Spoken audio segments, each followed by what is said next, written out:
তরমুজ কত করে এটা? 50 টাকা। মানে পিস পিস। আর এগুলো এই যে নিয়ে 80 টাকা। এটা কি তরমুজ বলছো? এখানে হচ্ছে আপনার হচ্ছে হেকারি, কালো আর হেকারি। কেমন হয় এগুলো? এর খুব খাই।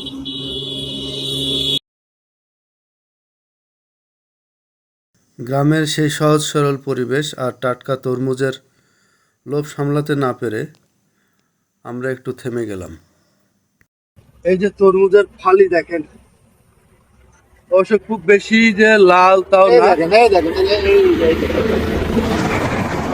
দেখি, এটা একটু খেয়ে দেখি নাকি? হ্যাঁ, খান। দারুণ মিষ্টি।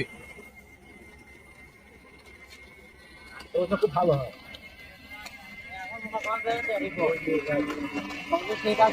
তো বন্ধুরা, তরমুজ কে কে খেতে পছন্দ করেন অবশ্যই জানাবেন। কারণ এটা ধন্যবাদ, সাথে থাকবেন।